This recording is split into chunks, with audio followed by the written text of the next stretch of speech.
Hey, Elon here. Can you hear me? Yes, I can. Yes, I can. Okay. Hey, Elon. Hey. Hello there. Hello. Hey. We see you.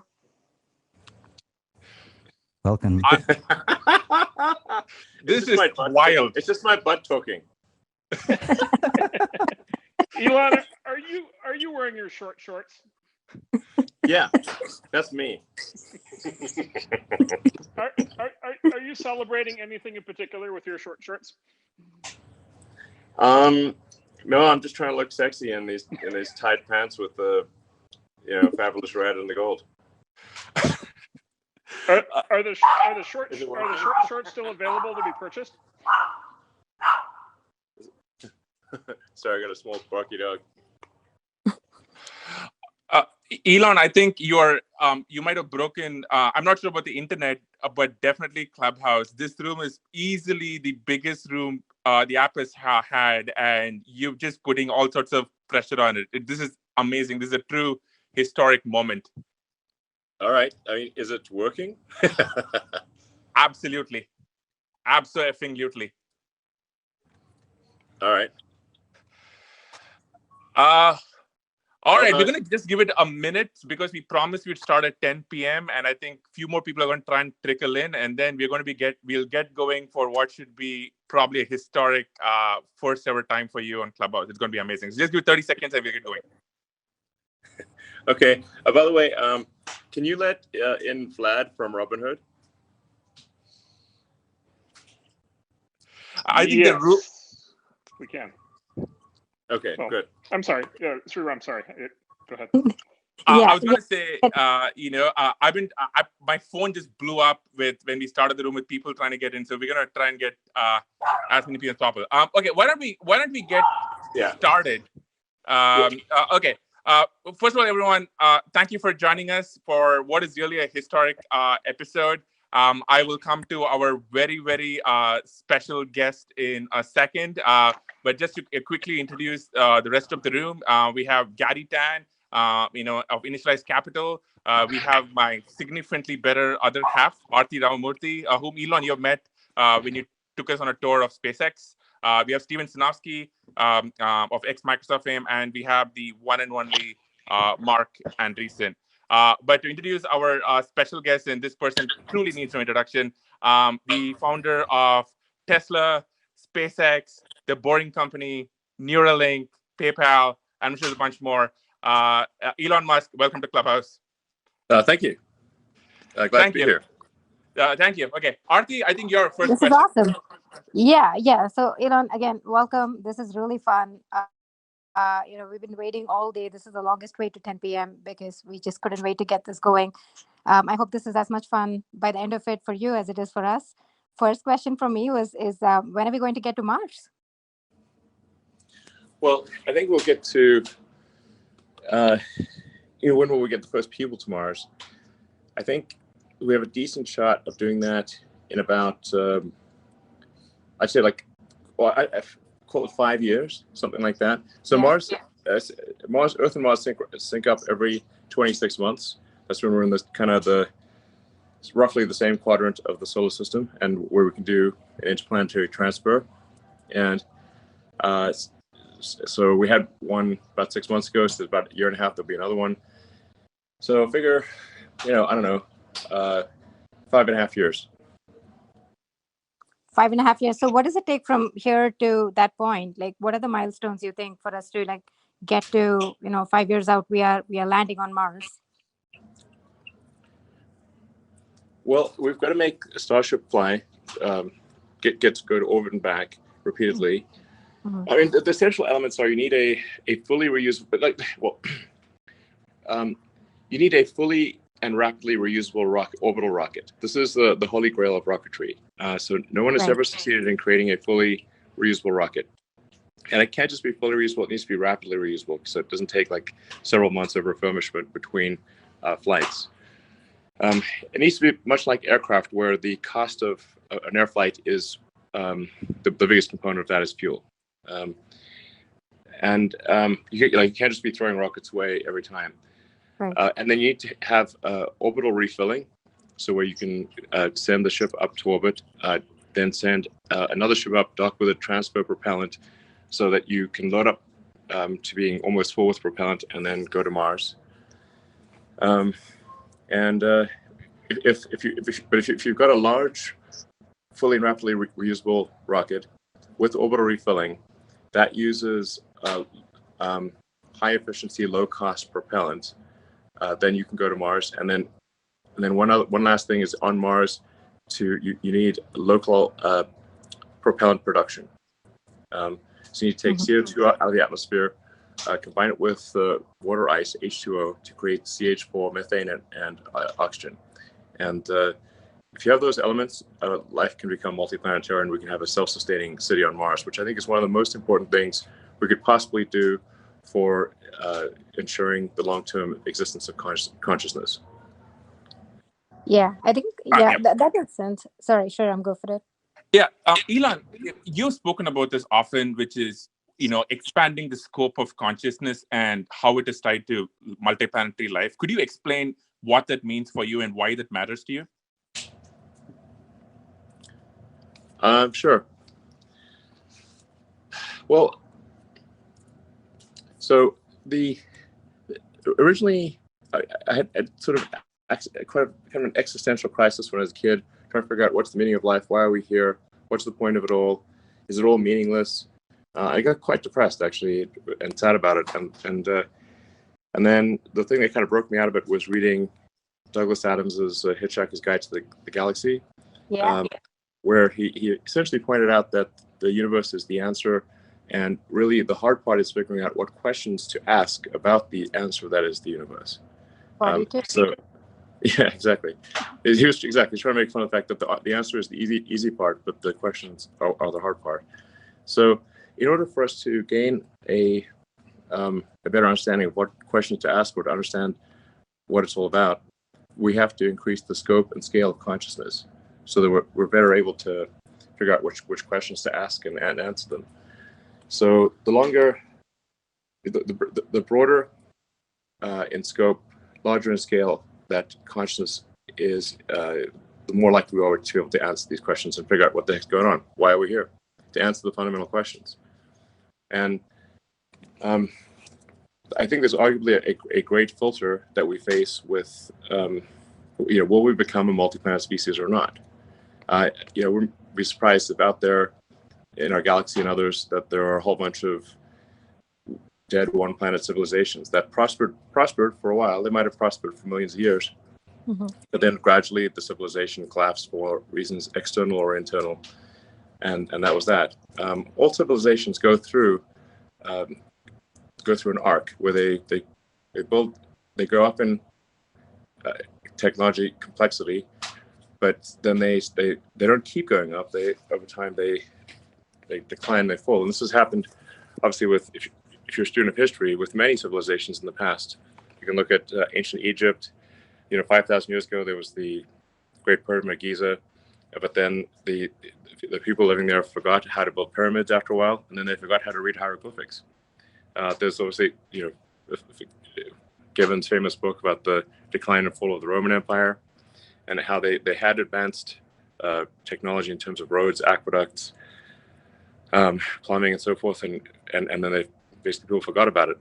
The ancient Sumerians, Babylonians, all these things they've all gone through a similar arc, which suggests that most likely we will go through such an arc ourselves, and we'll be arguably less resilient to recovery because of globalization. So I think for the first time in the 4.5 billion year history of Earth, it has been possible to extend life beyond Earth and make life multiplanetary. And this window of opportunity may be open for a long time. I hope it is, or it may be open for a short time. And I think it would be wise for us to assume that it's open for a short time. I'm an optimist, not a pessimist, but you have to say, there's some chance it's only open for a short time, and we should take advantage of this brief window of opening where we can transport life to make life multiplanetary, and humanity is essentially the agent of life in this process. And I think we almost have an obligation to ensure that the creatures of Earth continue, even if there is a calamity on Earth, which, as I said, could be man-made or it could be some natural calamity. As if you look at the fossil record, there are many mass extinctions. Yeah, I think, all of that makes sense. And I think you've talked about this before. I think one other question I have is, when we get there, we have to set up the whole society. We have to set up civilization there. Yeah. How will the whole thing work in your mind? Like, everything from what does it mean to have internet connection in Mars, all the way to like governments and rules and laws and everything.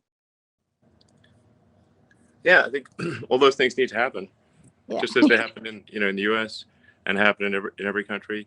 And I would not presume to prescribe what should happen there. I think the important part is just that we get people there and we get the equipment necessary to establish a self-sustaining civilization, at least one self-sustaining city. And I think the key threshold of when we would pass the Great Filter, or this particular Great Filter, is Mars sufficiently self-sustaining such that if the ships stop coming from Earth for any reason, it could be something massive or something banal. I mean, civilization on Earth could end with a bang or a whimper. But either way, if the ships stop coming from Mars, does Mars die out or not? And Mars only has to be missing one little ingredient, like the equivalent of vitamin C, and it will survive for a while, but it will eventually die out. So it's kind of getting a state on Mars to pass that critical threshold where it is self-sustaining. And are we able to do that before some calamity or a gradual decline in civilization occurs that prevents the ships from going there? That's the key threshold. I mean, in a more pithy way, is like, does the city on Mars become self-sustaining? Which comes first, a self-sustaining city on Mars or World War III? Yeah. If you kind of let yourself dream out over the next few decades, like what would you consider success? Like, let's say they get through the first 5 years and even the first 10 years. Like, what do you think is possible to build on Mars 10 years in, 20 years in, 30 years in after first arrival?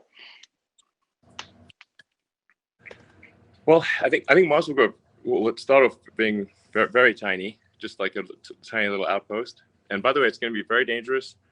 Sometimes people think, oh, is this like some escape hatch for rich people? I'm like, no, it will be dangerous, hard work. It's going to be, you're out there on the frontier. There are far more ways to die there than there are on Earth. And a tremendous amount of hard work. But it will be, I think, fun and a great adventure. But it will not be a luxurious thing. That is for sure. Not for quite some time to go. But we've got to build a propellant plant. We've got to build get the solar power going, get the the food production going, start creating the necessities. We need an iron ore refinery. We need all of the sort of fundamentals of industry in order to ensure that Mars is a self-sustaining planet. I mean, over time, like, this would take a while, but you could terraform the planet and make it Earth-like, mostly by warming it up. So yeah. So, as you talk about this, I mean, honestly, what comes to mind is sort of the idea that a Martian civilization, although obviously imported from Earth, it will quickly evolve to be quite a bit tougher by necessity. And just the mental image just leaping in my mind is the Spartans in ancient Greece. Like, do you think the sort of vector of civilization will unfold differently as a consequence of how difficult it's going to be to get it going? Yeah, it probably will. I think so. And so then maybe we don't just have a backup, right? Maybe we actually have an alternative, like and the ability to actually see two like fundamentally different civilizations flourish. Yeah, absolutely. The fact that you can only go to Mars every 2 years and that it's a 6 month journey, although I think we can over time get that potentially as low as 1 month, but still, you can't go to Mars when Earth is on the other side of the sun from Mars. Like the times where Mars is literally on the other side of the sun. You can't get no matter what you do. So that time gap would mean that that there'd be essentially a new group of people arriving roughly every 2 years. I don't know. I think it'd be interesting. People would probably trace their I came on this this particular sun, Earth Mars synchronization event. I don't know, but like I said, the important thing is that we have established Mars as a self-sustaining civilization, and that we have done whatever we can to ensure the long-term continuance of consciousness as we know it. Because so as far as we can tell, we're the only the light of consciousness, which is a delicate little candle in the dark. It's only here on Earth. I mean, it might be other places, and there's arguments that it's likely to be other places, but honestly, we have seen no sign of it. And I'm pretty sure that I would have known about it, and I've seen nothing to indicate that there was any alien civilization whatsoever. I'd be the first to jump on that in a second, but I've seen no such evidence. Elon, that's actually something we wanted to ask you about, because in the last year, there has been multiple reported UFO sightings. There was the mysterious object that flew past our solar system. I think you just described that you haven't seen any evidence of aliens, but A, do you think we'll ever run into them? And B, if we do, have you heard of dark forest theory from the three body problem? How do you think we should think about aliens?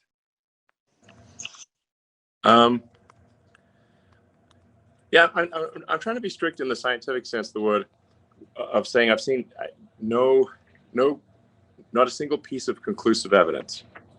So that doesn't mean there aren't aliens. I'm just literally saying I've seen nothing that could not be explained by other means, and where the probable explanation by other means is much more likely than this alien technology.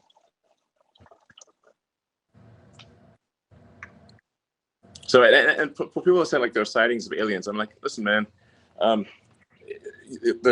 resolution of the picture needs to be at least 7-Eleven ATM good, okay? We can't have that fuzzy Loch Ness monster bullshit, It's like, come on, we've got was that a 500 megapixel camera? What are you talking about? Where do you find that thing? It's gonna be at least iPhone 6 level or something. I don't know. Can I ask one more Mars question? Sure. If that's okay for you. So Elon, you famously have a pile of really beautiful kids. I know you care about them a great deal, as all parents do. What would your response be if they start coming to you when they turn 18 or 22 and they say, Dad, we're now that you've landed us on Mars and there's a colony forming, I really want to go? Yeah, I think if we're talking about, say, the third or fourth set of landings on Mars, I think that'd probably be I'd be okay with that. Although I've polled them so far and none of them say they want to go, so they may change their minds, but currently they're not chomping at the bit to go to Mars. Okay. Interesting. Elon, okay. So I think for folks who may not know this, I think we originally met over Twitter, and it's just safe to say, and I want to move on from Mars to memes.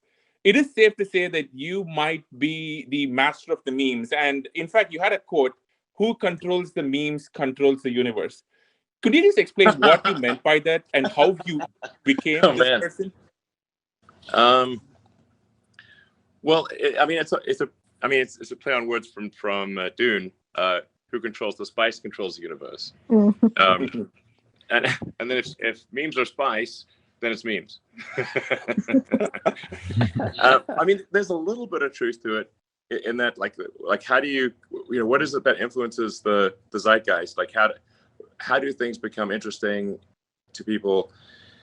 And memes actually kind of a complex form of communication that's that a picture says 1,000 words and maybe a meme says 10,000 words. It's a complex picture with a bunch of meaning in it, and it can be it's aspirationally funny, So, I don't know. I love memes. I think they can be very insightful. Throughout history, I think the symbolism in general has powerfully affected people. So, yeah. How did you get so good at them? I mean, I remember following you many years ago.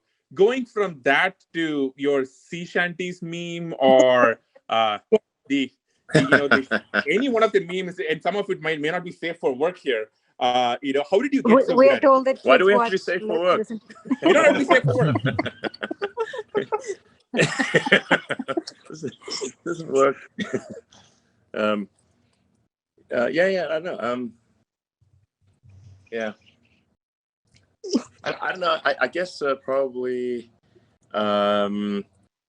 If you go back to my very early tweets, or technically I was on Twitter. I think in the very early days when there were only maybe 10,000, less than 10,000 users. But then people were just tweeting what kind of latte they had at the University Street Starbucks, and I was like, I don't need to know this. So then I deleted my Twitter account, and then a fake person who got my Twitter account and tweeted for a few years, and then my friend Billy said, hey, you really should be on Twitter so you can speak directly to people, so I was like, okay, I'll do. My friend Billy convinced me to regain my Twitter account, and my early tweets are pretty racy, because I was reading this biography of Catherine the Great, so it sort of, things went crazy from there. By the way, I like how you say that your early tweets were racy and not right now. I just like that. Look at your profile. Other people think he's gone crazy on Twitter. I'm like, no, I started crazy on Twitter. But what's your favorite set of new memes, Elon? What are the new things that you're following now with respect to memes or creating? Sorry, what was that again? Yeah, I was just going to ask you, what are the new memes that you're following or creating right now? What are the ones that are interesting to you right now? I don't really follow memes. You just make them? I make some of them, and then some of them are sent to me. I have some pretty kick-ass meme dealers. Yeah. Wait, who's a meme dealer? dealers? Is this somebody you meet in the back alley over a signal? Memes going at a good price. Are there meme dealers on Mars? Wait. You gotta have a good meme dealer. There will be. My friend Mike is a good meme dealer, and Claire as well, and Jake L, and quite a few others actually. I fortunately am the lucky recipient of very interesting memes. Great. Today, slightly changing subjects a bit. Just on Twitter, today you posted about Neuralink and why people should be working there. For folks who don't know about it, I thought it was really cool. Just the possibility of it, just really fantastic. Tell us more about it. There are a lot of engineers listening on this in this Clubhouse. What is Neuralink? Why should we care? What is possible with it? Sure. So, the long term. Okay, so Neuralink stems from a concern I had, where I was trying to figure out, even in a benign AI scenario, how do we at least go along for the ride?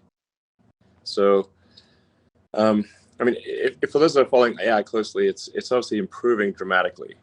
If you see look say GPT-1 versus GPT-2 versus GPT-3, and just how radically that's improved, and just there's deep minds, and I think they've run out of games to win at basically, and there's look at Tesla. An important thing at note I should make is Tesla actually has, I think, one of the strongest AI teams in the world, but it's an AI team focused on real world usability. So just really solving vision, perception, and control with AI. But even in a benign scenario for AI, where let's say like the AI is like just really wants to be super nice to us and make us happy. Well, how do we stay relevant and still and have meaning and at least go along for the ride? That's in the good scenario, and then in terms of avoiding the bad scenario, to the degree we can couple collective human will to the outcome of artificial intelligence and what's developed in that way, I think that'll probably be a better scenario than if we're unable to effectively couple collective human will to that outcome. So, the final now. Sorry, but this is getting kind of esoteric, but we love it. We love it. Keep going. Yeah. No. Okay, so people are already a cyborg, in that you already have a tertiary digital layer.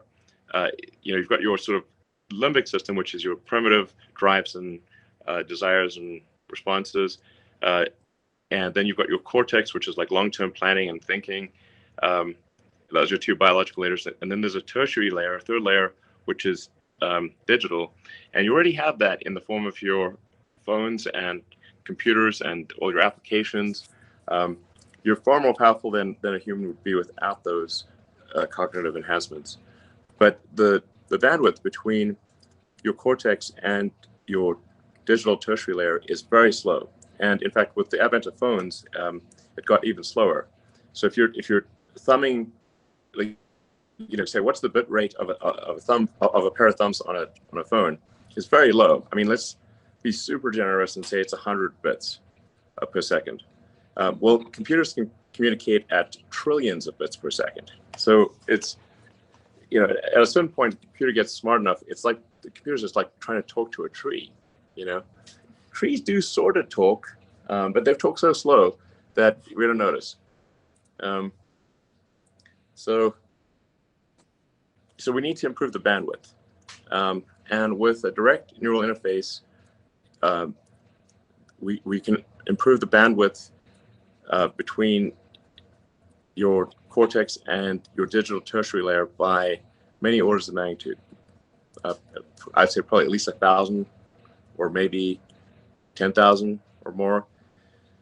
And we could also spend a lot more time thinking about interesting things, as opposed to taking complex thought structures, compressing them down into words, which is also, again, a very low bit rate, and then having someone else receive those words, decompress them, and then send words back at you.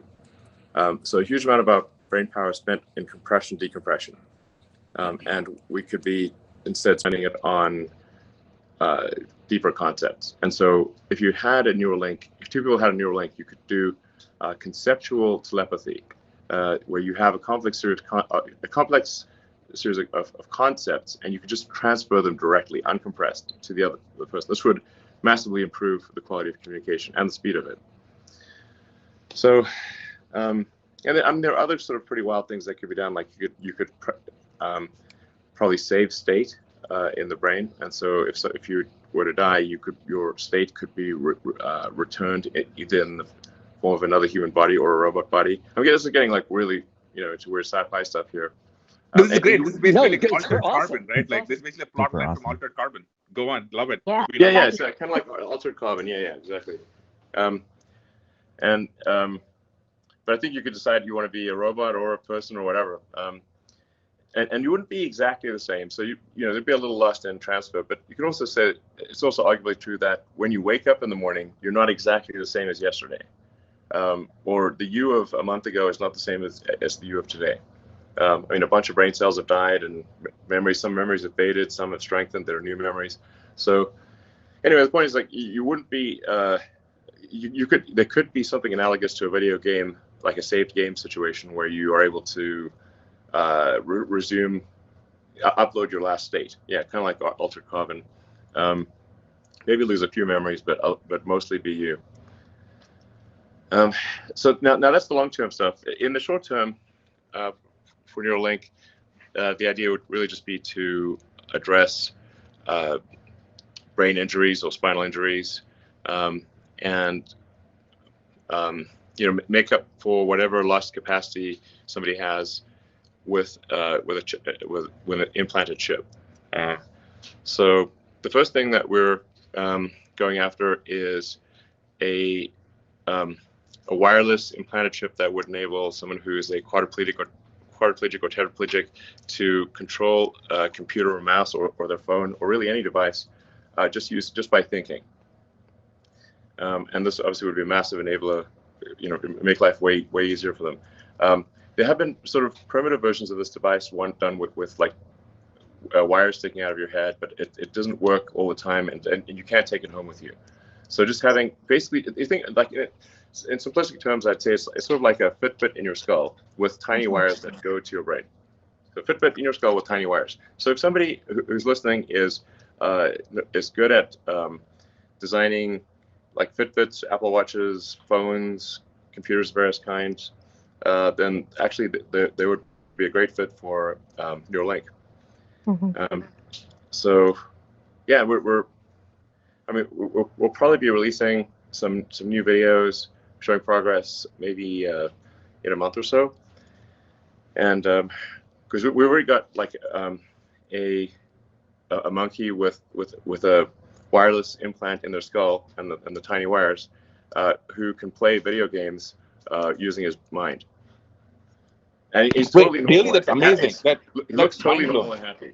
So it does not look like an unhappy monkey, and you can't even see where the neural implant was put in, except for that he's got like a slight like dark mohawk. But other than that, slight it's one, normal. just a small. Yeah, it doesn't look. He's not uncomfortable, and he doesn't look weird.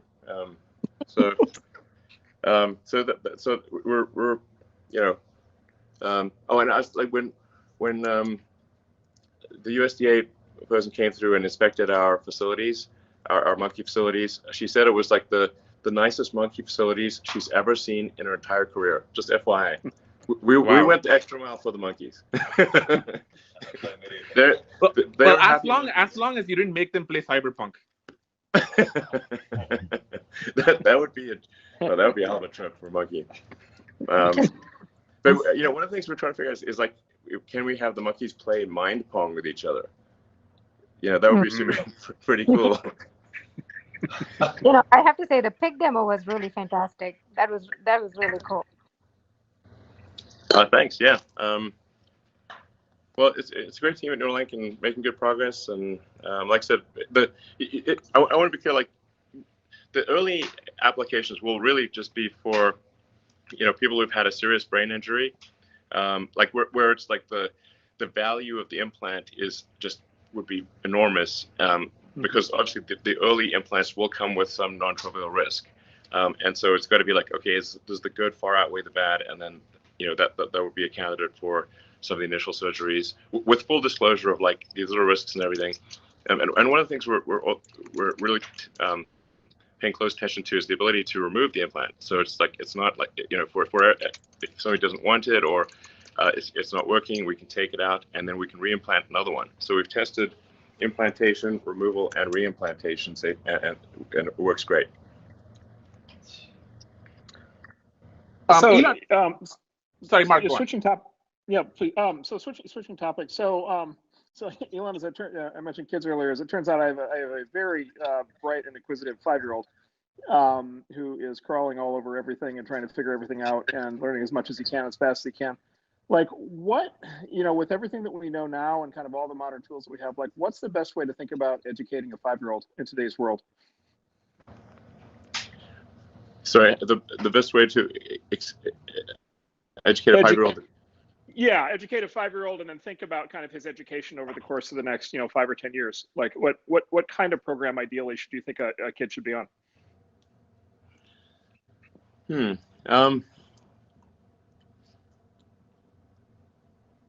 Well, my observation is my kids were mostly educated by YouTube and Reddit, and then and their, I guess, classmates and there I guess there were lessons as well, but judging by the amount of time they spent online, it seemed like most of their education is actually coming from online. I think generally with education, you want to make it as interesting and exciting as possible.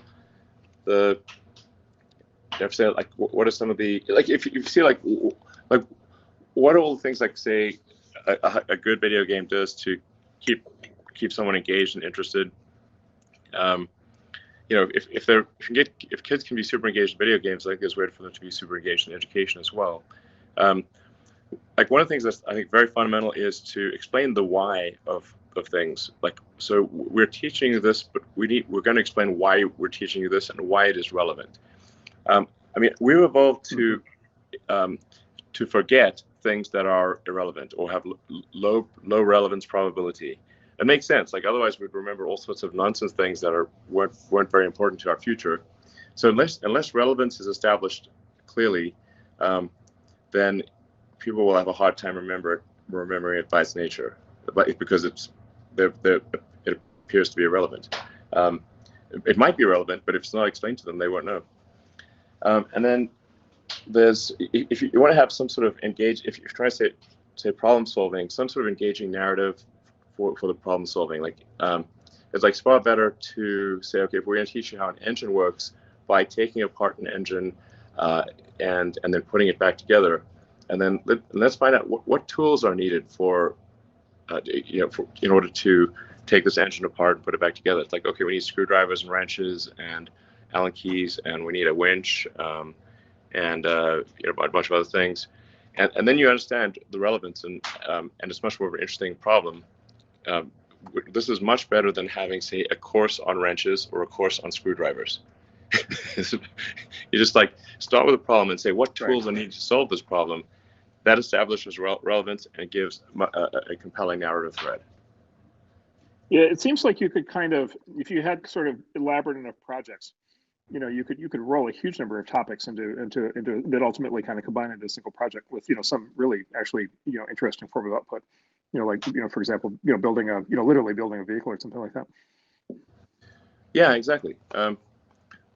If you have the narrative thread, or like why is it all established relevance, and there's a story to it, and then you say like, well, if you can't turn that bolt without the wrench, and then like let's see, how can we make this engine better? What do we need to do? Okay, well, let's calculate if it's a gasoline engine, how do you get to a higher RPM or a better compression ratio? I'm using like outdated analogy of engines, but you could say for an electric motor, what steps would you need to take to get higher torque, and pull higher power out of this electric motor, and then you can explain. It's obvious why things like Maxwell's equations become necessary in that situation. Yeah. Yeah, that could be amazing. Go ahead. Yeah. Elon, you would not believe the number of parents and people with kids who have asked us about tonight. And I think there are two questions that are connected. One is, how do kids, if you're having a kid and you want to teach them to become a polymath like you have become, what advice you have for parents? And the next one is, here you are with, so many companies that you have created that I can't even list them off the top of my head. Why doesn't the world have, and this doesn't mean to sound, psychophantic, but why doesn't the world have more Elon Musks? Well, I don't know. I might be getting too much credit here. So, I mean, for me, these things I've done have been because I felt a strong compulsion to do them. So it's not like nobody was pushing me to do it, but it was just like I felt strong compulsion to do them. I mean, I wouldn't say, there are pretty long sections of my life that have been very painful and difficult, and I'm not sure people would want to do that, there's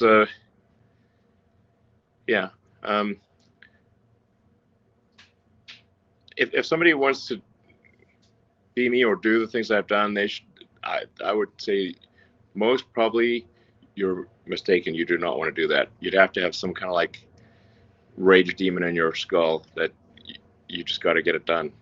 It's like when people ask me like, what encouraging words do you have for entrepreneurs who want to do a startup? And my response is, if you need encouraging words, don't do a startup. To quote my friend Bully, doing a startup is like eating glass and staring into the abyss. For a long time. Yep. Yep. Okay. We're going to switch topics just a second, but I think for everyone in the audience who just caught up and managed to squeeze in, just a quick reset/recap. This is the one and only Elon Musk for his first time on Clubhouse, and this is a show that we do every single day. I know a lot of you are trying to get in the room. There are a bunch of overflow rooms. See if we can get in there. But we're just having an amazing conversation with Elon. Elon, okay. This is something you've joked about, but I'm kind of curious to get your, maybe serious answer to this, which is all things cryptocurrency and Bitcoin. You famously just changed your Twitter bio to just the Bitcoin logo and the word Bitcoin this week. What do you think of cryptocurrency? What do you think of Bitcoin? What do you think of other, cryptocurrencies? We'd love to get your take on the entire thing. Well, yeah, I got to watch what I say here because some of these things can really move the market. So, first of all, I should say, like, many friends of mine have tried to convince me to get involved in Bitcoin for a long time, like from when it first just popped, it popped out there. And, a friend of my bully, he actually had Bitcoin cake, a cake that was like had a big sort of Bitcoin symbol on it, and he fed me a slice of Bitcoin cake in 2013. So, I mean, clearly I should have at least bought some Bitcoin 8 years ago. Like, what more do people need to do? Like, Jesus, talk about being late. Talk about being late to the party. So I was a little slow on the uptake there. My apologies. But I think about it a fair bit. But I do at this point think Bitcoin is a good thing.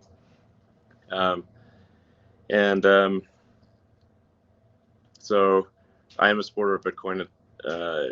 Like I said, I'm late to the party, but I'm a supporter of Bitcoin. And I think Bitcoin is really on the verge of getting broad acceptance by sort of the conventional finance people. So yeah, I think so. I don't have a strong opinion on other cryptocurrencies. I mean, occasionally I make jokes about Dogecoin, but they are really just meant to be jokes. But Dogecoin was made as a joke to make fun of cryptocurrencies, obviously. But fate loves irony, and often, as a friend of mine says, the most ironic outcome is the most likely, or as I like to say, the most entertaining outcome is often the most likely, and arguably the most entertaining outcome and the most ironic outcome would be that Dogecoin becomes the currency of Earth in the future. Awesome. Oh my God. Elon, when you tweeted me this afternoon, I will say my tweet replies have been overwhelmed by probably like a zillion different like cryptocurrency coins. But yeah. And by the way, you might remember the infamous time when your replies were filled with cryptocurrency bots on Twitter. Oh my God. That was insane. Yeah. That was actually how Elon and I actually wound up meeting, because that was a very painful time. Okay. Yeah. Okay. In fact, and then I made a joke about Bitcoin, and my account got locked. Yeah.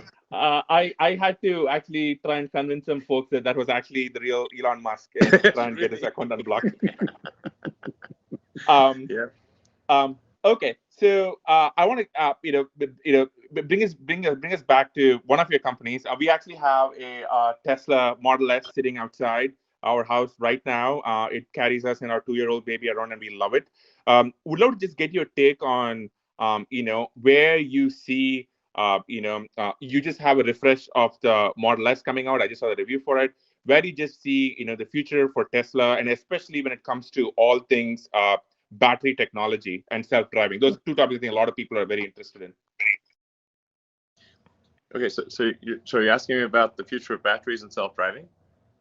More like actually, where do you see Tesla over the next few years?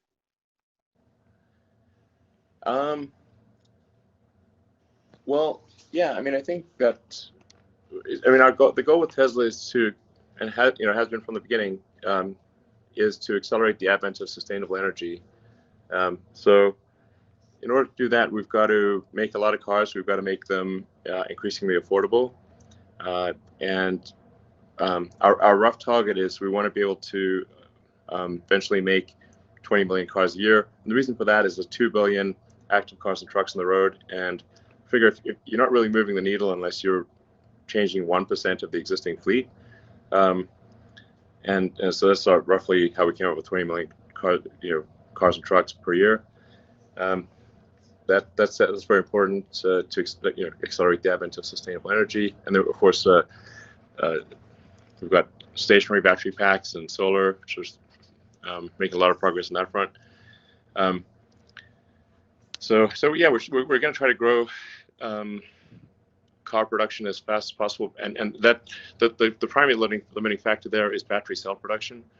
So we're getting as much as possible from suppliers, and then but even that is not enough. So we're actually going to be building battery cells ourselves. But it's important to emphasize that to our suppliers who are great, we've got great suppliers, that we're not trying to put them out of business. We want them to increase their rate as well. So Panasonic, LG, and CATL, and then to add, to increase to accelerate sustainable energy further, we're making our own cells, pretty excited about that. And then anyway, so I think you expect, possibly an acceleration of compound annual growth, well, at least aspirationally, that's our goal. And then combine that with autonomy, and it's a very powerful story, because once you have autonomy with self-driving cars, you massively increase the utility of any given car. A typical car is driven about 12 hours a week. You think of maybe depending on the situation where you live, it's like maybe an hour and a half a day or something like that. Or in LA, it might be 2 hours a day. So roughly 12 hours a week, and there's 168 hours in a week, in a 7-day week. So most likely cars that are autonomous could maybe do a third of the hours in the week or something like that. So maybe they do, 60 hours a week of usage instead of 12. So you've got basically a 5x increase in asset utilization there, and far less need for parking lots, parking garages, and that kind of thing. So, but this in itself is good for the environment, because you need fewer cars to get the same thing done, and we would need fewer parking garages and places just to keep cars when they're not in use, because they'd just be in use a lot more. So. But the net of like having a lot of cars times automation or times self-driving, I think, is at the heart of why a lot of investors think Tesla is worth what it is. They're giving us a lot of credit for future execution, but I think the trend is there. It's quite positive. And I'd like to once again say, if anyone is interested in practical AI, AI that where the rubber hits the road, please join Tesla's Autopilot/AI team. I think people don't quite appreciate that Tesla has some of the most advanced AI in the world, both on the software side and on the hardware side. And on the software, on the hardware side, we've obviously got our inference computer, which I think is still the best inference computer out there, even though it's been going for a couple of years. And then we're building Dojo, which will be the world's most powerful training computer, because it's got to process vast amounts of video training data, and bringing the day of self-driving sooner translates directly to lives saved and injuries avoided, because about 1 million people die every year in car accidents, and about 10 million per year have serious injuries. So that's the sooner the better, and a lot of lives will be saved and people's lives made better if it happens sooner. Elon, on self-driving, you made headlines, I think, a while back when you basically, to put it mildly, criticized LiDAR as a key technology for self-driving. Could you talk more about that and why, you're not such a huge fan of LiDAR? Yeah, I mean, sometimes I'm just talking smack, No, we didn't know that. Yep, it's time you knew. We took those tweets seriously. I confess. Yeah. So, first of all, I'm not like fundamentally against LiDAR in all things, because for the SpaceX Dragon that docks with the space station, we actually developed and built our own LiDAR for docking with the space station. So obviously, if I hated LiDAR, we would not have done that. And this is well before. This is like 10 years ago we started doing that. So I'm not like, I don't have some sort of weird like, antagonism to LiDAR. However, for driving on real world roads, you have to solve vision. You have to solve vision, basically understanding objects with passive optical photons, and then making sense of those objects. So like vision, perception. What do those objects mean? What are they going to do? What is their likely path of travel? And then control, and all of that really is is AI. The way we're doing it is by running a bunch of neural nets in our head. So we've got to run a bunch of neural nets to do the same thing in the car. And at the point at which you've solved passive optical, and this is better passive optical than a human has, because you've got 8 cameras, 3 of which point directly forward, 2 that are diagonally forward, and 2 that are diagonally rear, and 1 rear. So the way we do it right now is we have all 8 cameras synchronized with, so you've got 8 frames collected simultaneously, and we're moving towards, and have in fact mostly moved towards video training. So you've got 8 surround cameras. It's like kind of a surreal thing to see, because people look, really, people have 2 eyes, but kind of like really more like 1 eye, because the 2 eyes kind of combine. But anyway, the neural net is basically, it needs to move to full video training, video inference, surround video training, surround video inference, and then it will be superhuman, no question about it. There's just, because people don't have eyes in the back of their head. Like you basically have, effectively a human, for all intents and purposes, it's like having 1 camera on a slow gimbal, and that is often distracted, and maybe sort of drunk, or change the radio, or may fall asleep, or there's all sorts of things that go wrong. There's no question that you can be superhuman with just cameras. And I think if one is going to go with sort of active photon generation, I would recommend something in the occlusion penetrating wavelengths. So like radar, it's sort of roughly 4 millimeter radar or something like that, would be better if you're going to really delve into the arena of active photon generation. Wow. Okay. That's amazing. Okay. Also, I love how deep you got into that. It was super, super fun. All right. I'm going to switch topic just a bit. I would say it's safe to say a lot of people are very interested in how you work. And you often, for example, describe yourself as an engineer. So walk us through, it's Monday morning, you wake up. What does a typical work day in the life of Elon look like? I guess I wake up and see if there are any emergencies on text or email, and often there are. So, I mean, a ton of what I deal with is not actually fun or interesting. It's like chores. So I've tried really hard not to do my chores, but then if I don't do my chores, things go to hell. So, oh man, you have to do your chores. So, yeah, it's kind basically, I'm a bit relieved that Elon Musk basically has the same schedule as the rest of us. We all do chores, and you do too. And it's kind of, there's something just really relieving just hearing you say that. Yeah. I mean, that's pretty much how it goes these days. I do enjoy the in-person meetings more than email. In fact, I think I'm getting like a slight negative limbic reaction to email. It's killing me. texts are way better to deal with, and then in-person meetings are much better.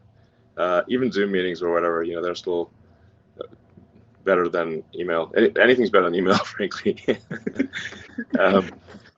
So anyway, I'll have a bunch of meetings. I'll write email or write text, especially if it's like an email to the group, like saying, hey, I think we need to change direction and do the following things.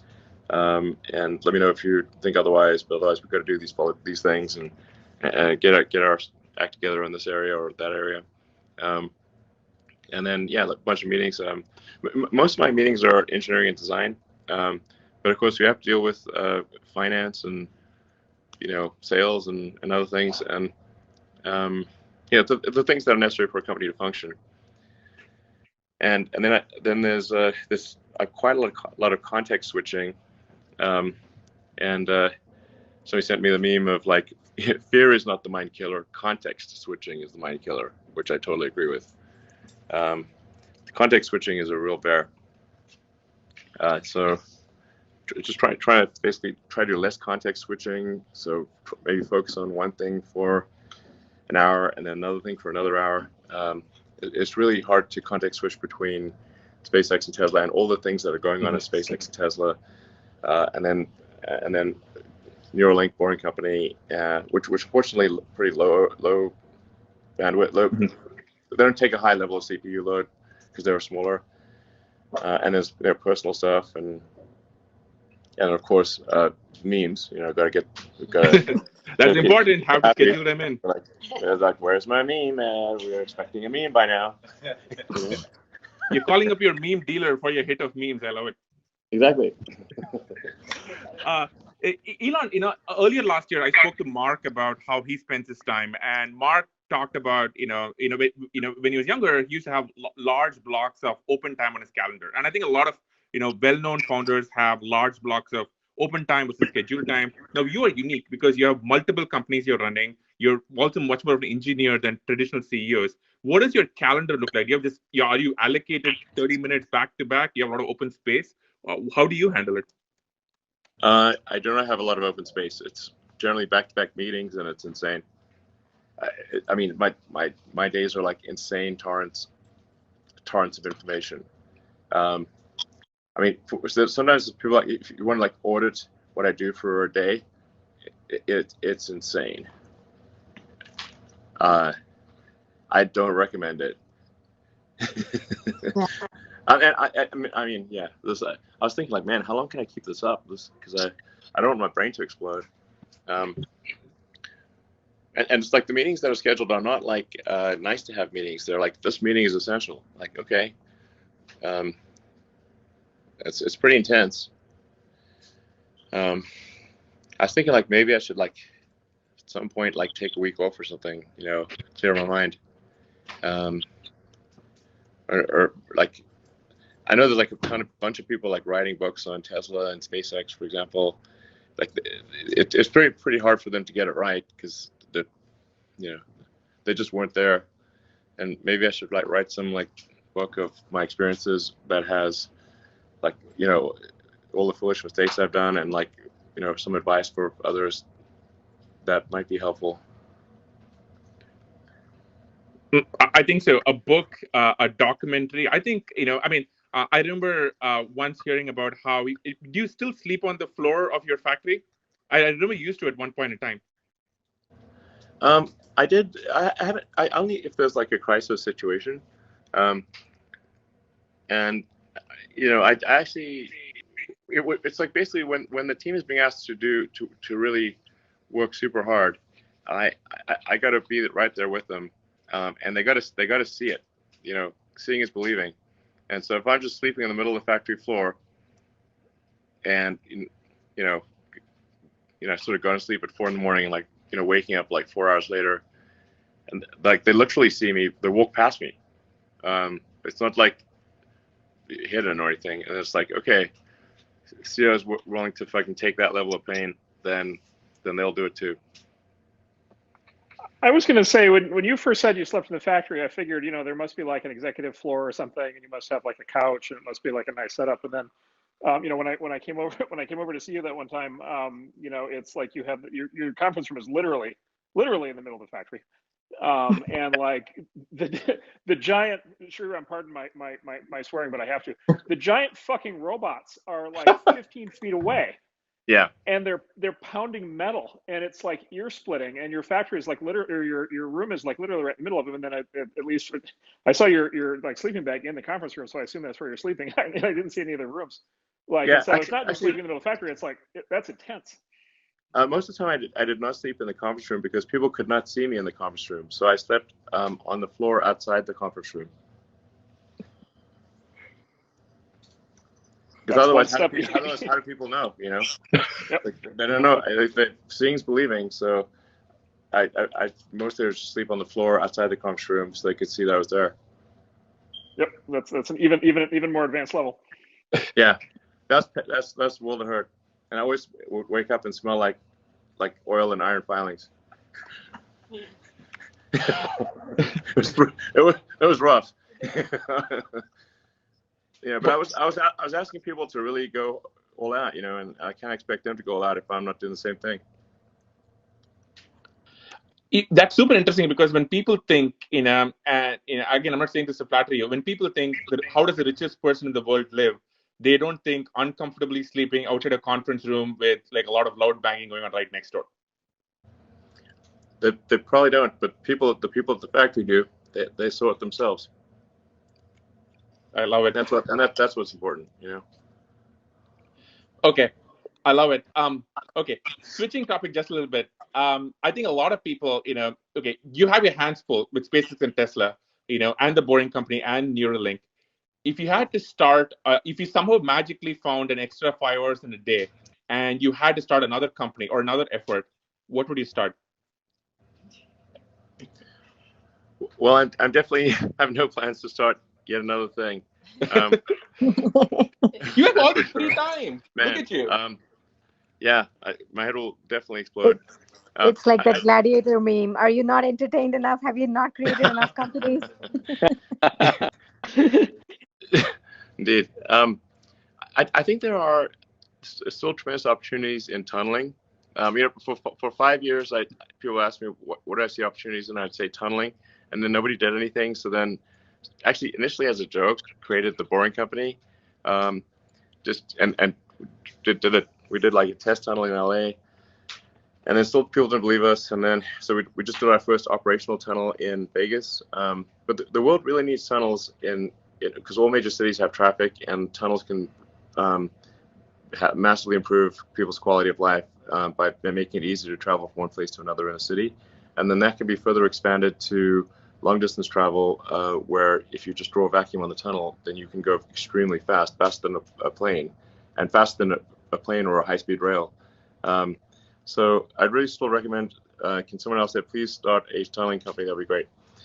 Then there's RNA or mRNA, basically synthetic viruses, which is we've seen put to good effect with BioNTech and Moderna. But I think people don't quite appreciate that what's actually going on is the digitization of medicine. So it's where you can just literally, create an RNA or DNA sequence like a computer program, and then encapsulate that in a. You have to multiply it many millions of times, billions of times, and encapsulate that in a lipid shell, so it looks like a tasty treat for your cells, and you can literally do anything. This is absolutely the future of medicine. When I say it, you could probably figure out how to turn someone into a literal butterfly. Okay, your cells are biological computers. They execute just like a sort of an old school computer where you'd feed it like you'd feed it a tape, or a punch card. That's you feed your cells, which are tiny biological computers, this punch card, and they will do whatever that punch card says. So that was probably a big eye opener for 2020 of like just the understanding the potential of RNA, and then just super randomly, Tesla actually is making a fairly advanced RNA sort of micro fab or something where for currently for CureVac, but we're open to making it for other companies as well. Wait. I don't think I'm not sure I understand this. Why is Tesla making an RNA fab? It's super random. So, like about a little over 4 years ago, we acquired a company in Germany, primarily for they're very good at automation. It's called they're called Groman, and they're in southern Germany near basically a city of Prum, and at the time of the acquisition, they said like, look, we're willing to be acquired, but there's like just a couple of projects that we think, even though they're not related to automotive, we'd really like to continue if you don't mind. I was like, and the two projects were one is this like tiny chip analyzer, or like a thing with tiny wires for analyzing chips that Intel needs for making CPUs, and then another one was this biotech thing for it's basically there's three parts to it. There's a DNA multiplier, an RNA multiplier, and something which puts then the lipid shell on the RNA sequence. We're on like version 3 of it now, and they said could they keep going. I said, well, if you keep it under 10% of resources, no problem, we can keep going. And then I don't know, it turned out like it turns out it may actually be useful. I just love that you accidentally found yourself with an RNA fab. By the way, you've been talking a lot about how mRNA obviously has been key to the Moderna vaccines and all the COVID-19 vaccines, which brings me to COVID. Let us say somehow magically tomorrow you were running the vaccine effort, the distribution effort right now. What would you do to get the vaccines out? Yeah, specifically around the delivery and the logistics side, which we just don't seem to be doing a really good job across the world. So what would you do differently there? Well, I don't have good insight into the situation as it stands, but I think relaxing the requirements on there's like seems to be there are too many requirements of who can get the vaccine.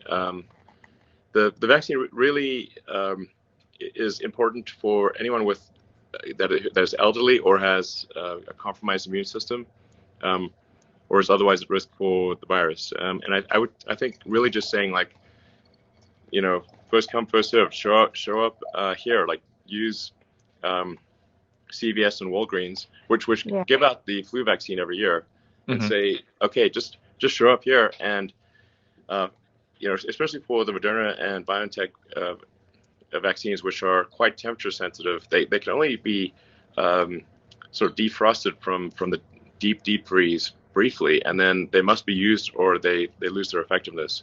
This is because my understanding is the RNA, because the RNA sequences they use are not stable. Those sequences want to revert to something else. Because they're not stable, they must be frozen at a very low temperature, or they will simply want to revert to a lower energy state RNA sequence. That's my understanding of it. So just like instead of worrying about like this, is the exact right person going to get the vaccine? Like just accept that maybe some people who shouldn't get the vaccine will get it, but we will still get a hell of a lot more vaccines out there. And let's not worry about the details here. Let's just get it to as many people as possible, as quickly as possible.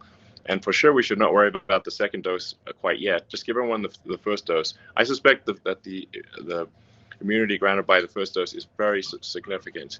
And we got, you know, that third dose, the second dose is like I think 3 or 4 weeks later. So we've got plenty of time to think about the second dose. Just worry about the first dose and first come first served, and don't worry about like accidentally giving the damn thing to someone who maybe didn't deserve it. That will happen a little bit. So that's my recommendation on that front.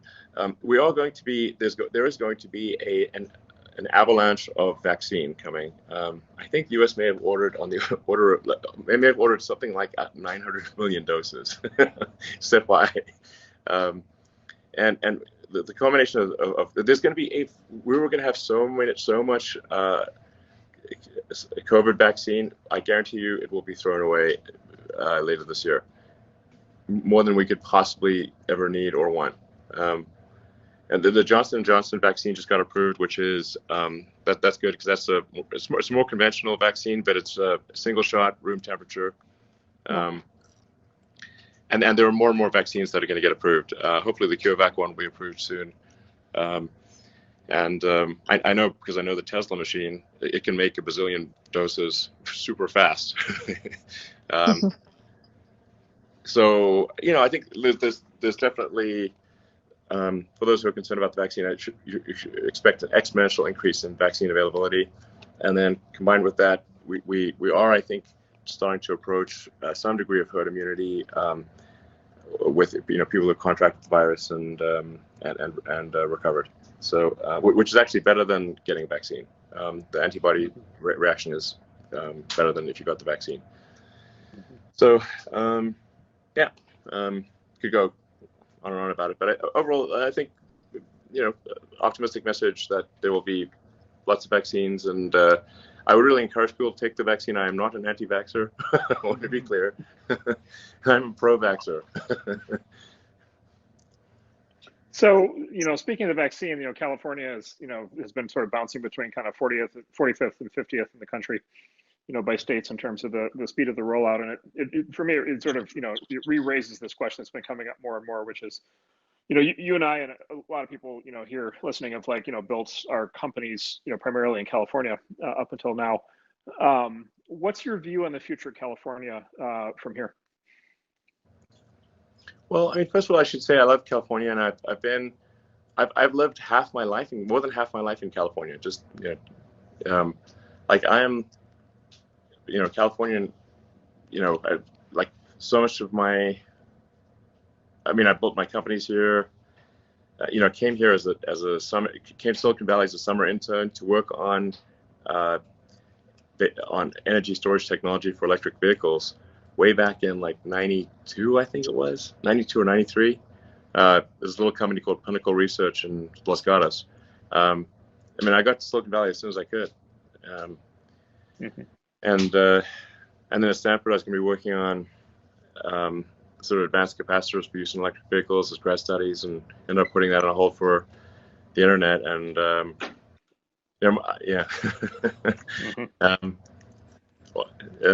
try to get a job at Netscape, by the way. So I have heard that story indirectly. I would actually like for you to tell it so that I can learn what mistake I made.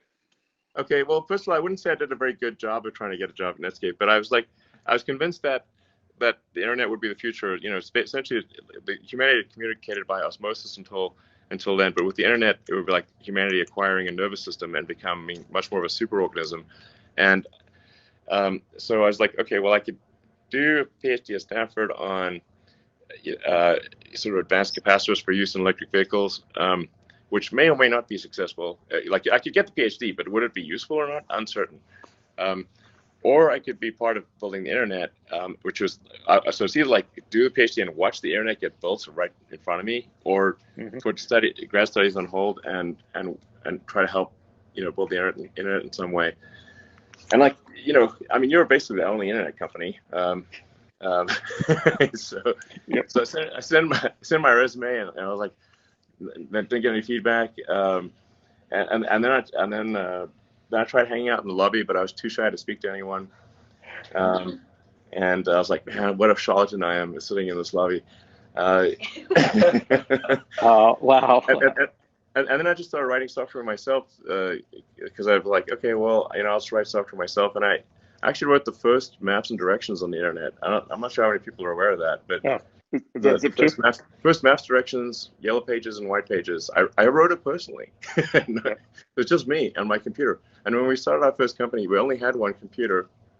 So the website only worked during the day because I was coding at night, and then the server ran during the day. So, that was quite an adventure, that's for sure. Yeah. So I just want to let you know that the next time you show up at one of my companies and hang out in the lobby for an internship, you're going to get an internship. Wow, thanks, man. Yeah. but only if you get the stuff running 24/7. Like you can't slack off at night. Yeah, you have to keep it running. Yeah, no sleeping outside the conf rooms. That's not okay. Yeah. We will provide you with not just one but two computers. Nice. Okay. I want to wrap up with some light questions for you, which I think a lot of people are curious in. What are you watching on TV? What are you reading right now? Well, I just finished watching The Last Kingdom, which I think is a great piece of mostly accurate historical drama.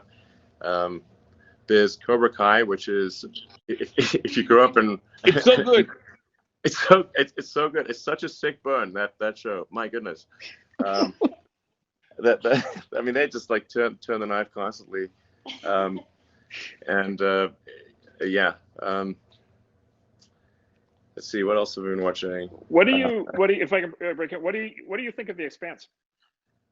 Maybe I should start watching that. I think there were like some sort of like things about like having a shortage of water or something. There's something like it didn't make any scientific sense at first, so I was like, come on, this is dumb. So then I stopped watching it, but it sounds like maybe I should keep watching it. I need to watch something on the treadmill, otherwise I won't work out because I hate working out. Yeah, I think you'll find. I mean, I think season 4 now. I think you'll find it's apparently. I think you'll know more than I will, but the sort of most accurate representation of what actual like interplanetary travel would be like. Once it's sort of made routine. And by the way, the politics that flow, right? And so it sort of sets up a three-way battle between basically Earth and Mars, and then the asteroid belt, and kind of gets into all the. It's entirely possible in the future. I would say that would be a good outcome because it means that humanity's actually made it out there, as long as they don't annihilate each other. Besides the Expanse, I mean, what do you recommend? Oh, I think I've got one for. Oh, I just got to bring one up. Devs, spelled D-E-V-S. Devs, yes. If you have not seen Devs, Dev is definitely the show for you. And I will not say any more, but you will enjoy it. All right, Devs. A game that's pretty good is Mythic Quest. Yes, yes, amazing. Oh my God, my favorite. Best Apple TV show.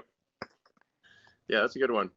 Did you see the Ravens Banquet, the most recent one? Yeah, it's great. So good. Have you seen Tenet yet? The new Christopher Nolan movie? Yes, it's pretty good. Wow. Okay. And did you understand Tenet? Well, I think if you think too hard about Tenet, it's not going to make maybe complete sense. But I enjoyed the movie. It's funny because that's kind of what Nolan said too in one of the interviews. He said, just don't go deep into it. Just enjoy it for the movie. And 4 hours later, I emerged from Reddit being like, I still don't entirely get it. So I should have just paid, just skimmed through it and just watched it for the fun of it. Yeah, exactly. Okay, Elon. I think we don't want to take up too much of your time. This has been amazing. You've pretty much broken Clubhouse. There are probably about over a dozen, maybe more overflow rooms, and I see so many Twitter trends right now. You've been so generous. For all your listeners here and on Twitter, you've been asking for people to join Neuralink. You've been asking people to join Tesla. Do you have any final thoughts for everybody who's listening to you right now? Well, do you want to hear the real story from Vlad from Robinhood about what happened this week with GameStop?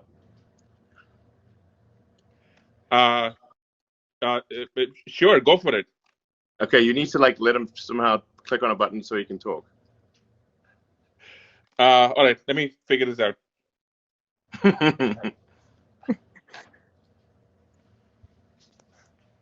While we're figuring it out, Elon, why don't you talk to us about Hitchhiker's Guide to the Galaxy, since you mentioned that right at the beginning?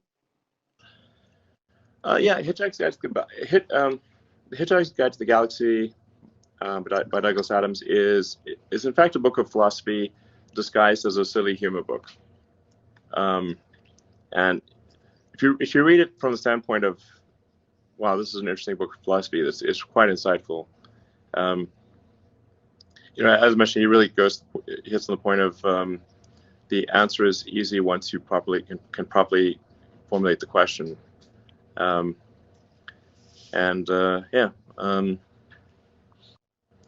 like the fact that the ship is powered by infinite improbability. It's called the Heart of Gold. Yeah. It's Um, he makes fun of bureaucracy. In fact, Earth essentially gets destroyed by a sort of clerical error or by the or, I mean, essentially, but not even clerical error. They basically decide that they need to have an interstellar highway, and then Earth's in the way, and so they post the fact that Earth needs to get destroyed for this interstellar highway. But of course, it's posted on an alien bulletin board that no one on Earth can access, and so then they're surprised when people on Earth are unhappy about this. It's like, it was posted on the board. What do you mean? We're like, what board? Some of the things in Doug Sadler's book, like the babble fish, where you put the fish in your ear that automatically translates, we kind of have that already. So yeah, I mean, the future is coming fast. Elon, okay. Vlad, can you hear us? Vlad the Stock Impaler. Hey guys, thanks for inviting me up. It's good to hang with all of you. All right, Vlad. What really happened? Give us the inside scoop. All right. Well, I was actually hoping that you would invite me up for the Fermi paradox part, because this has been a very surreal weekend and week for me. One of the really great things is all the people coming out of the woodwork to offer support for the company, offer advice. So I got introduced today, and actually I should say I just randomly downloaded Clubhouse a couple of days ago just to see what it was all about. So this is my first time literally using the app. But yeah, I got introduced to your friend Antonio, Elon, who had some good advice for me, and then introduced me to you. You had some great advice, and then I figured, I heard about this Clubhouse, and this has got to be part of the simulation. So I just thought, why not? So here I am. So I'm actually an adherent to the simulation hypothesis. All right. Well, spill the beans, man. What happened last week? Why'd you stop people? Why couldn't people buy the GameStop shares? The people demand an answer, and they want to know the details and the truth. Yep. Okay, so let me start by giving a little bit of background. So I'm the chief executive of Robinhood. Robinhood's actually a. Just go on. I'll go through this quickly. Don't worry. This is important. It's actually a couple of companies. So there's an introducing broker dealer called Robinhood Financial, and that basically is the app that you know and love. It processes trades. You're a customer of Robinhood Financial. Then there's a clearing broker dealer, Robinhood Securities, that clears and settles the trades. And then we have Robinhood Crypto, which is our crypto business. All of these are kind of different entities that are differently operated. So basically Wednesday of last week, we just had, unprecedented volume, unprecedented load on the system. A lot of these, so-called meme stocks were, going viral on social media, and people were joining Robinhood, and there was a lot of net buy activity on them, as you guys all know. And Robinhood at this time, I think, was number one on the iOS App Store, and pretty close, if not number one, on Google Play as well. So just unprecedented activity. And so Thursday morning, right? So I'm sleeping, but at 3:30 a.m. Pacific, our operations team receives a file from the NSCC, which is the National Securities Clearing Corporation. So basically, as a clearing broker, and this is where Robinhood Securities comes in, we have to put up money to the NSCC based on some factors, including things like the volatility of the trading activity, concentration into certain securities, and this is the equities business. So it's based on stock trading and not options trading or anything else. So they gave us a file with a deposit, and the request was around $3 billion. which is, about an order of magnitude more than what it typically is, right? So, no. Why was that so high? Like, this seems like it sounds like this is an unprecedented increase in demand for capital. What formula did they use to calculate that? Well, yeah, and just to give context, Robinhood up until that point has raised, a little bit around $2 billion in total venture capital up until now. So it's a big number. Like $3 billion is a large number, right? So basically the details are, we don't have the full details. It's a little bit of an opaque formula, but there's a component called the VAR of it, which is value at risk. And that's based on kind of some fairly quantitative things, although it's not fully transparent. So there are ways to reverse engineer it, but it's not kind of publicly shared. And then there's a special component, which is discretionary. So that kind of acts as a multiplier. And basically discretionary meaning like it's just their opinion. Yeah, it's a little bit. I mean, I'm sure there's definitely more than just their opinion, but basically, well, I mean, I guess like it's based on growth. What everyone wants to know is like, did something maybe shady go down here? Like it's like, it seems weird that you'd get a sudden $10 billion demand. $3 billion. 3 in the morning. Sorry, how much? Yeah, it was $3 billion US. 3 billion. Okay, $3 billion. Yeah, around. Just suddenly out of nowhere.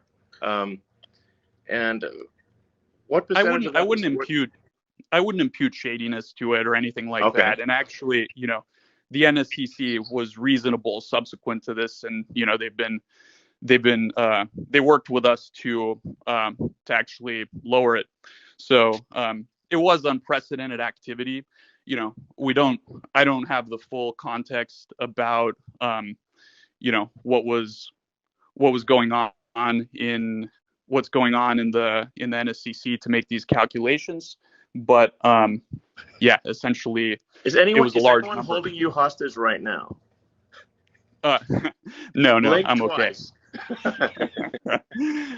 Yeah, thanks for asking. But anyway, so this was obviously nerve-wracking, and I actually was asleep at this point.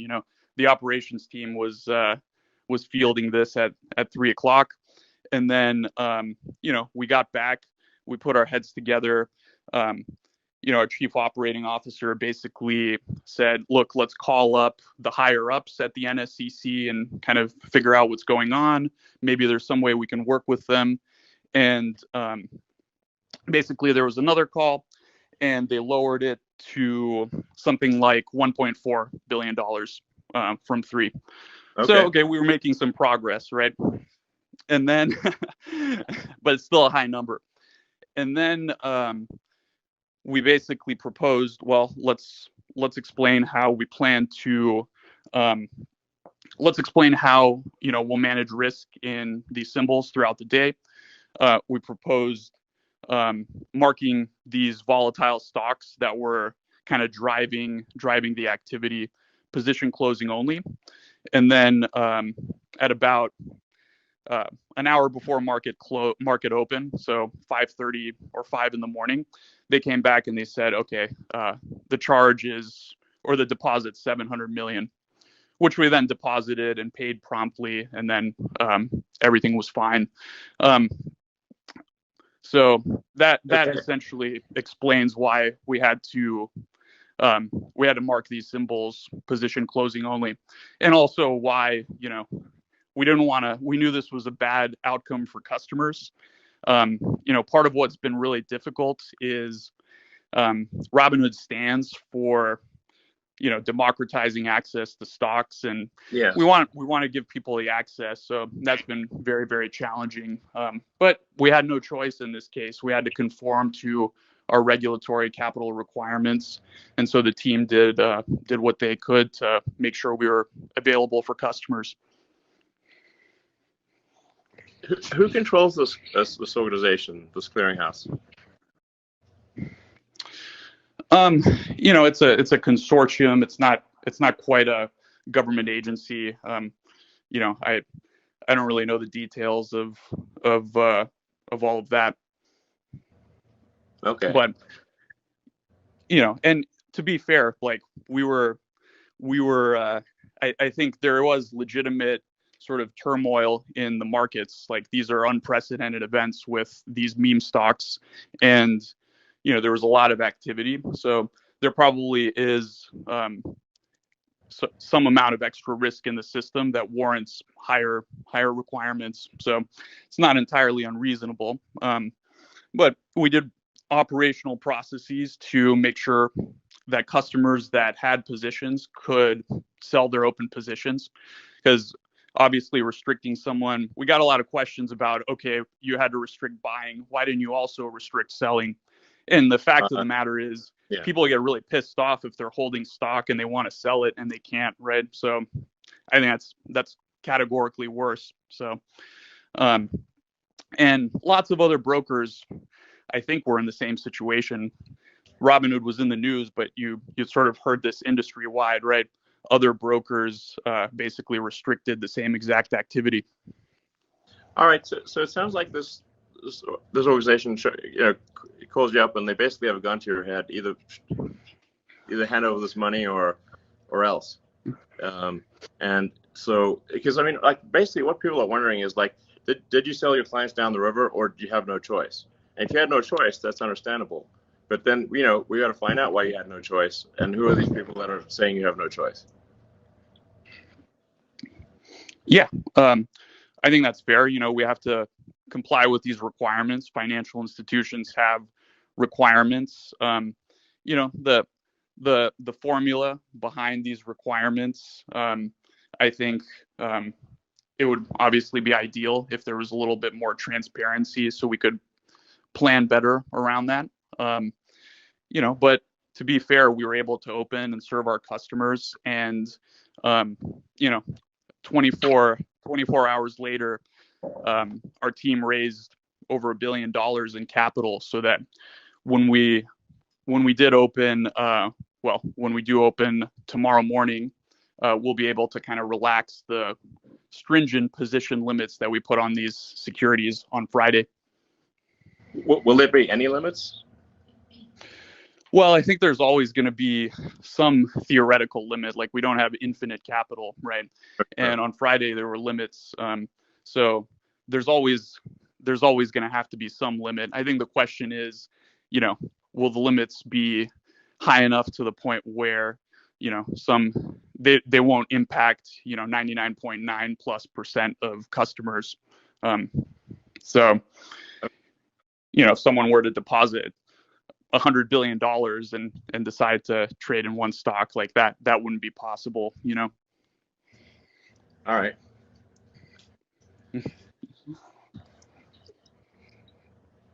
All right. Well, I guess people really just want to know, if you had no choice, then you had no choice. It's gun to the head situation. And, then that's understandable. But then whoever put that gun to your head should, be willing to answer to the public. Yeah, listen, and I know there's processes. This is unprecedented times, and to be fair to those guys, they've been reasonable. So we are. I think the one thing that is maybe not clear to people is Robinhood's a participant in the financial system, so we have to work with all of these counterparties. So we do get a lot of questions about, why do you work with market makers? Why do you work with clearing houses? Vertically integrating and getting, it's hard enough to build introducing and a clearing broker dealer. Not too many people have done that, but the financial system that allows customers to trade shares is sort of a complex web of multiple parties, and it's hard to. I think everyone says, oh, it could be better, it could be improved. It's just the necessity of trading equities in the U.S. that you have to do all these things. To what degree are you beholden to Citadel? Basically, if Citadel's unhappy, then what happens? Yeah, so that, there was a rumor that Citadel or other market makers kind of pressured us into doing this, and now that's just false, right? Market makers execute our trades. They execute trades of every broker dealer. This was a clearinghouse. This was a clearinghouse decision, and it was just based on the capital requirements. So, from our perspective, Citadel and other market makers weren't involved in that. But wouldn't they have a strong say in who got put in charge of that organization, since it's an industry consortium, not a government consortium, or not a government regulatory agency? I don't have any reason to believe that. I think that's just like, then you're getting into kind of the conspiracy theories a little bit. So I just have no reason to believe that that's the case, Okay. All right. Well, I guess we'll see what happens with future actions. Hopefully that was insightful, or at least a little bit entertaining. Are you not entertained? Yeah. Okay. Well, I don't know what to say. First of all, Vlad, thank you so much for jumping on. I know it's pretty late, and thank you so much. Deeply, I deeply appreciate it, and I'm sure everyone in the audience here and watching elsewhere deeply appreciate it. So thank you so much. We really appreciate this. I'm going to wrap this up. Elon, what can I say? Thank you so much. I hope you had a fun time for your first time on Clubhouse. Did you have fun? Yeah, it's great. This is awesome. I didn't even know it existed a week ago, so it seems cool. Awesome. So would you come back? Yeah. All right. Okay. Well, thank you so much, and also thank you everyone for listening in. I know we went way over, Elon. Elon, we every time we do this show, we try and pick a song that fits the person we're interviewing. So I'm going to play us out of the show with a song that I think you might like. Gary, hit it.